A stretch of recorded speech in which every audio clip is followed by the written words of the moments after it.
Baik. Nabda darsana al-yaum bi qiraatil basmalah. Bismillahirrahmanirrahim. Semuanya sehat? Sehat. Ada yang kurang sehat hari ini? Kurang sehat? Apanya yang sakit? Oke ya. Semoga lekas sehat kembali. Siap semuanya belajar ya? Oke. Jadi kita hari ini akan mengenal tentang wali Allah. Wali Allah. Wali Allah atau yang disebut dengan waliullah. Kalau di Indonesia kita mengenal istilah tentang wali songo. Walinya ada berapa berarti songo? 9. Oke. Ada yang pernah tahu apa itu wali Allah? Apa itu wali Allah? Nah, ada yang tahu siapa nama kira-kira dari wali songo yang ada itu? Sunan Ampel, Sunan Ada yang tahu?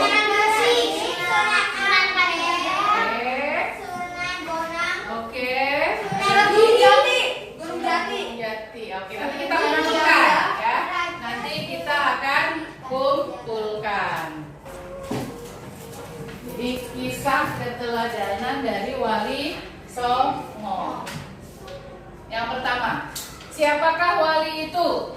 Ada yang pernah dengar ya? Kita mau belajar tentang siapakah wali itu. Wali Allah ya, itu siapa? Oke, lihat gambarnya semuanya. Sudah? Oke. Kemudian ini. Ini kan gambar-gambarnya? Iya. Nah, kira-kira yang mana ini yang namanya tadi ada yang menyebut Sunan Bonang. Ada yang tahu? Yang mana? Sunan Bonang yang gimana ya tadi? Belum ya? Tapi Sunan Gunung Jati yang memakai itu apa sih surban warna hijau. Oke, nanti kita akan lihat siapakah mereka. Yang pertama kita akan mengetahui dulu tentang wali Allah itu siapa? Orang yang beriman dan bertakwa kepada Allah Subhanahu wa taala. Itu disebut dengan wali Allah. Disebut dengan wali Allah ya. Siapakah wali itu?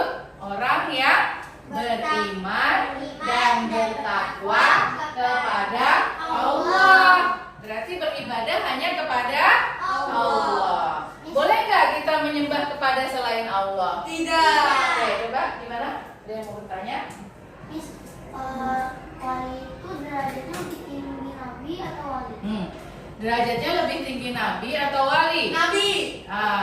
Jadi keduanya adalah merupakan orang-orang yang beriman dan bertakwa kepada Allah, ya. Tapi posisi nabi lebih tinggi lagi dari wali. Tapi mereka memiliki keutamaan yang luar biasa di hadapan Allah Subhanahu wa taala. Kenapa? Karena beriman tulus. Tulus itu kalau tulus itu mengharap sesuatu kembali enggak, ikhlas ya, tulus dan ikhlas. Sebagaimana firman Allah Subhanahu wa taala yang artinya ingatlah wali-wali Allah itu tidak ada rasa takut pada mereka dan mereka tidak bersedih hati, yaitu orang-orang yang beriman dan senantiasa bertakwa. Berarti siapa para wali itu?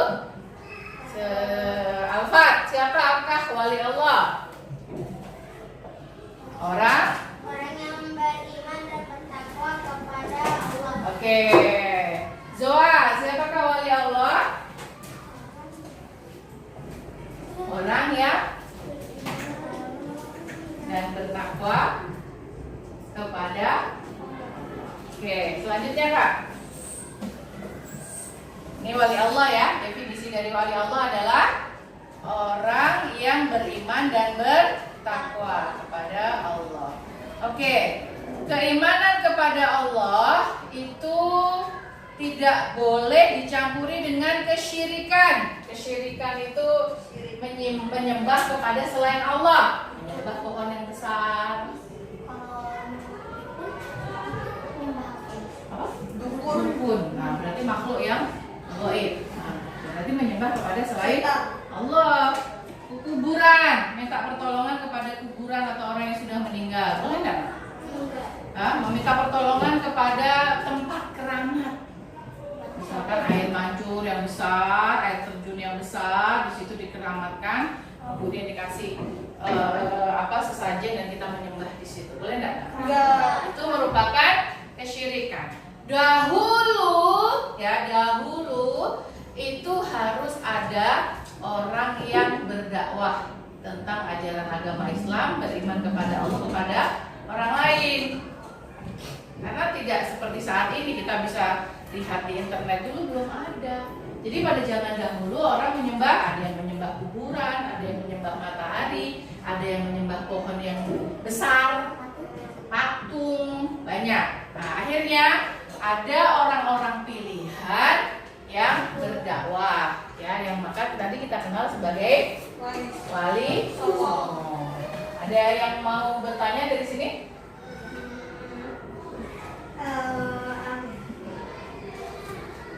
Syirik, apa yang dimaksud dengan syirik? Menyekutukan Allah. Artinya menyekutukan itu apa sih, Kak? Menyembah selain Allah. Menyembah kepada selain Allah. Kira-kira boleh atau tidak itu? Tidak. Mendapatkan dosa atau tidak itu? Maka kewajiban kita adalah beriman kepada Allah dengan melaksanakan perintah Allah. Apa contoh perintah Allah? Salat. Ngaji, zikir, apa lagi? Perintah Allah. Bersedekah, ya. Habis kalau Berzakat, baik. Islam itu kan nggak boleh dicampuri dengan kesirikan. Kalau nanti orangnya baru pindah ke agama Islam, gimana? Kalau dia baru berpindah ke agama Islam, kita sebut dengan apa? Mu'alaf. Nah, mu'alaf orang yang baru masuk agama Islam. Itu harus bertahap, pelan-pelan. Ya, karena orang bertaubat, orang yang baru masuk Islam itu harus melaksanakan dan mempelajarinya dengan pelan-pelan. Nggak bisa langsung bisa pintar ngaji, nggak bisa langsung hafal-hafalan salat. Berarti dia harus belajar secara bertahap. Oke, gitu ya Kak ya. Baik, selanjutnya ini ada gambar. Gambar apa Oh ini? iya, itu masjid pertama. Masjid yang dikenal dengan Menara Kudus. Mungkin tahu, pernah dengar Kota Kudus? Belum ya? Oh belum. Ini adalah salah satu peninggalan dari salah satu wali Sunan Kudus. yang disebut dengan Sunan Kudus. Ya. Kenapa? Nanti kita akan belajar ya. Ini adalah salah satu peninggalan dari salah satu wali yang bernama Sunan Kudus. Sunan Kudus. Kalian kalau ke daerah Jawa Tengah, nih yang ada Kota Kudus. Ya, dan ada masjid yang sangat terkenal yaitu Masjid. Oke, baik, yang pertama kita akan mengenal Sunan Gresik atau disebut dengan Maulana Malik Ibrahim. Ada di kota mana? Surabaya. Gresik itu di pulau mana? Surabaya. Pulau Jawa, dekat dengan Surabaya, betul. Beliau lahir di Asia Tengah dan wafat di Desa Gapura, Gresik, Jawa Timur. Sekarang keteladanan apa? Keteladanan itu adalah gini loh Kak, sikap baik dan tindakan baik apa yang oleh para wali itu sudah lakukan yang bisa kita contoh. Yang bisa kita contoh. Yang pertama adalah beliau berdakwah Islam dengan semangat, ya, dan membela rakyat Jawa yang tertindas oleh Majapahit, kerajaan saat itu. Dan beliau juga mengajarkan cara-cara baru bercocok tanam. Siapa yang mengajarkan cara baru bercocok tanam? Sunan Gresik. Jadi menanam itu juga perlu ilmu, ya. Menanam, kemudian menuai padi itu perlu ilmunya. Dan salah satunya yang berdakwah dan mengajarkan cara baru bercocok tanam adalah Sunan Gresik. Ada yang sudah pernah ke Gresik? Pernah ke Gresik, deket ya? Oke, kalau selanjutnya ini adalah Sunan Ampel. Beliau terkenal dengan dakwahnya dengan moh limo. Moh itu artinya apa? Tidak mau. Moh itu artinya tidak mau. Limo itu apa? Lima. Yang pertama tidak mau apa? Mau mabuk. Yang kedua mau main. Yang ketiga mau nyolong. Yang keempat mau makan. Yang kelima mau main. Jadi tidak mau 5 hal ini. Mencuri baik nggak? Tidak. Kemudian mabuk baik nggak? Tidak. Nah, ini adalah kebiasaan orang pada zaman dulu dan beliau berdakwah dengan 5 moh. 5 moh. Yang pertama moh apa?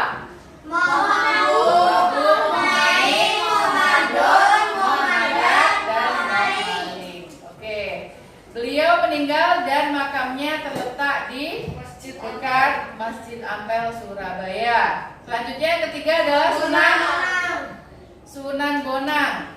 Beliau terkenal dengan dakwahnya yang menarik simpati rakyat dengan menggunakan gamelan. Tahu alat musik gamelan? Nah, itu digunakan sebagai media untuk berdakwah. Ya, ada lirik-liriknya, ada ditambahi nuansa gamelannya. Itu tapi digunakan untuk berdakwah seperti suluk wijil, tembang tombol ati. Pernah dengar kan? Ya, itu adalah salah satu dakwah beliau. Baik, Sunan Bonang berdakwah dengan menggunakan alat musik, yaitu nama alat musiknya apa Kak? Gamelan. Yang keempat Sunan siapa? Derajat. Oke, Sunan Derajat. Sunan Derajat ini berdakwah menekankan kepada perilaku yang terpuji, dermawan, kerja keras. Kerja keras itu nggak mudah putus asa. Ya, dermawan itu suka berbagi. Nah, Sunan Bonang juga banyak memberikan peningkatan dalam kemakmuran masyarakat sebagai pengamalan agama Islam. Itu yang keberapa tadi? Keempat. Dan yang kelima adalah Sunan Kudus.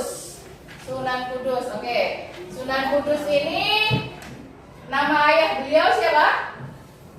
Sunan Kudus. Oke. Sunan Kudus menyiarkan ajaran Islam di daerah mana?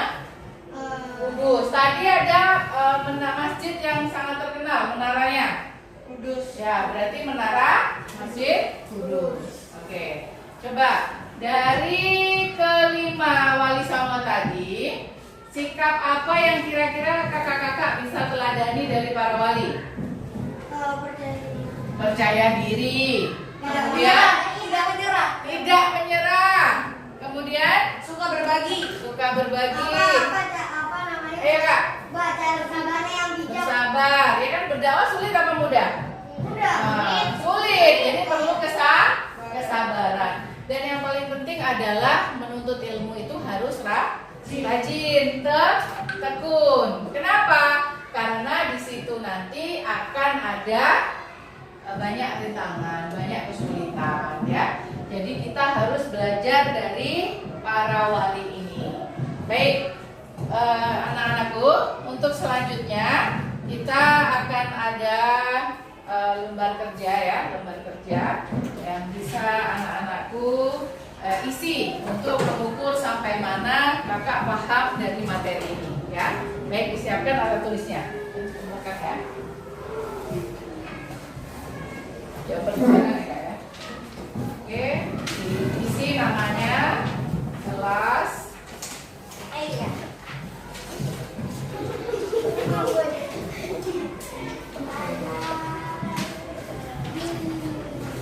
Silakan.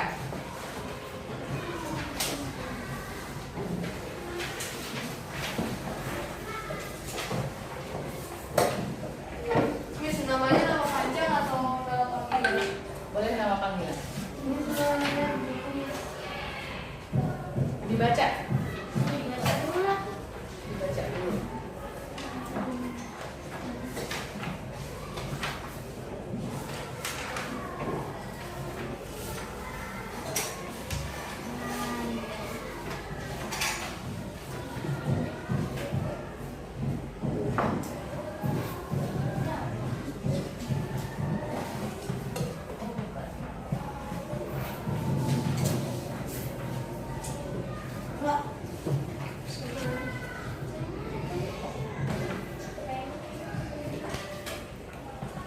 Baik, yang sudah bisa angkat tangan, bisa.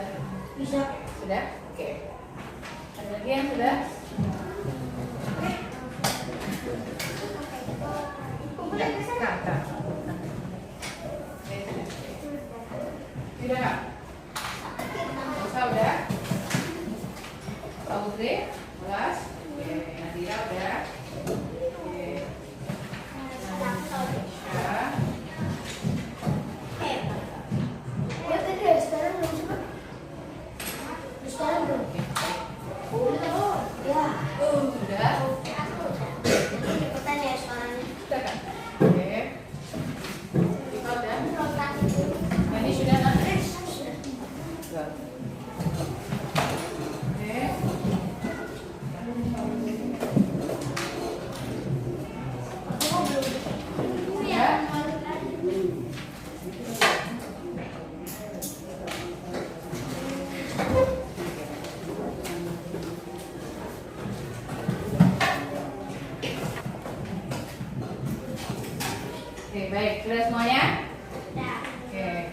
Baik, sekarang Mizaro ingin mendengarkan salah satu di antara kalian yang siap untuk maju ke depan menyebutkan definisi dari wali Allah apa, kemudian keteladanan dari wali songo apa yang kalian pahami.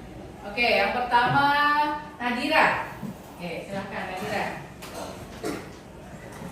Oke. Arti dari wali songo atau definisi. Apa yang dimaksud dengan wali Allah? Orang ya? Keras. Orang yang bertakwa kepada Allah. Betul? Ya, orang yang bertakwa dan beriman kepada Allah. Oke, wali Allah itu namanya. Oke, thank you. Rafifa. Apa yang Rafifa bisa contoh dari perjalanan dan kisah para wali tadi? Sikap apa yang bisa Rafifa contoh? Di depan. Sikap apa contohnya? Semangat berdakwah, kemudian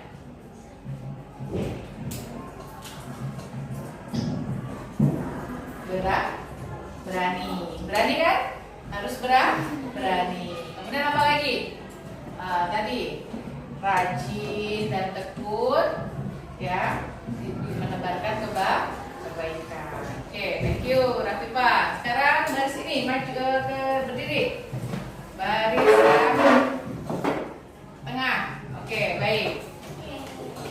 Apa yang bisa kalian dapatkan atau kalian pelajari dari kisah Sunan Gresik?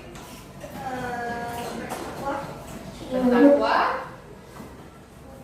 Sunan Gresik apa yang biasa beliau atau namanya apa meninggalkan cara bercocok tanam. Meninggalkan cara bercocok tanam. Kemudian Sunan Bonang berdakwah dengan menggunakan kesenian. Alat apa yang digunakan oleh Sunan Bonang? Gamelan. Oke, thank you. Baik. Dari sini ada yang mau bertanya? Ada yang mau bertanya? Tidak ada. Kita cukupkan dulu. Baik, kalau sudah, semoga kita bisa mengambil manfaat dari pembelajaran kisah dan keteladanan wali songo, ya, kisah dan keteladanan wali songo. Jadi kita itu dalam kehidupan kita harus berani, rajin, tekun, giat beribadah, giat bekerja, ya, menyebarkan kebaikan untuk diri sendiri dan juga untuk orang lain. Baik, nah tatim di qiraatil hamdalah. Alhamdulillahirabbil alamin. Insyaallah pertemuan berikutnya kita akan menguatkan lagi materi kita, ya, tentang dakwah dan juga keteladanan dari wali. Terima kasih. Assalamualaikum warahmatullahi wabarakatuh.